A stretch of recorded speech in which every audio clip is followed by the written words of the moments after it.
Meghan Markle and Prince Harry aren't selling win on the cover of magazines, despite beautiful pictures amid popularity plummet, Majesty editor-in-chief claims. Meghan Markle and Prince Harry aren't selling win on the cover of magazines despite their beautiful pictures amid their popularity plummeting, a royal biographer has claimed. Majesty magazine's editor-in-chief Ingrid Seward explained how she stopped having the Duke, 36, and the Duchess of Sussex, 39, on the cover of her publication a while ago. Speaking to the Royally Obsessed podcast, she said hello.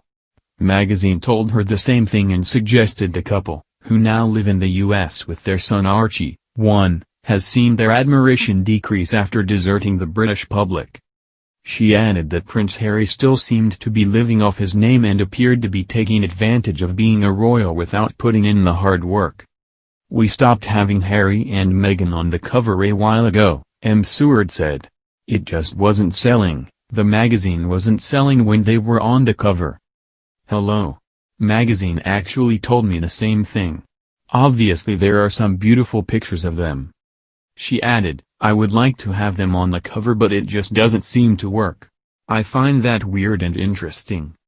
The royal biographer noted a YouGov poll on royal popularity from the end of October, which shows Harry and Meghan's scores have reached their lowest point to date. She told the podcast, "There was a poll conducted in the UK recently, and their popularity has plummeted completely. It was extraordinary. I think it's because the British people feel that Harry's deserted us, and Meghan is probably the reason he's done so. Rather than saying wasn't he clever, wasn't he great, he got out." The royal writer continued, "The perception is that he was pretty lucky to be where he was in the first place. There aren't too many royal princes around, so why did he have to give it all up? Yet he still seems to be living off his name. That's the reason that all these things have come to them. He wants to take advantage of all that but not put in the hard work on the other side. I think that is the perception, though I think it's very different in the US." Co-host Roberto Fiorito offered an American insight, adding, "It is interesting because I feel like their popularity here skyrocketed. So it's interesting to see the perception over in the UK." The podcast, which first aired yesterday, also touched on Prince William's decision to hide his positive coronavirus diagnosis in April. His secret battle with the condition, days after his father Prince Charles caught it, only recently emerged.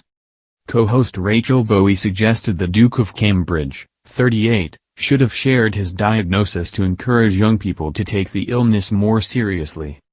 Because coronavirus is such a public health situation, it would have been helpful to know that Prince William, a young guy at the age of 38, was as affected as his 71-year-old father.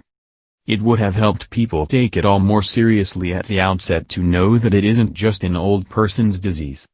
It is clearly not, and I think that was these people's disappointment. It just would have helped other people realize the severity of it. The Duke is believed to have kept his illness private so not to alarm the British public, which were then confronted with a spiraling number of daily deaths. He caught the virus in the darkest days of the pandemic after the Prince of Wales and Boris Johnson fell ill, and at the time up to 1,000 Britons were dying of COVID-19 each day and there had been more than 50,000 cases. The Duke was treated by palace physicians and quarantined at the family home of Enmore Hall in Norfolk. His wife Kate, Duchess of Cambridge, did not fall ill or test positive for the virus, it is understood.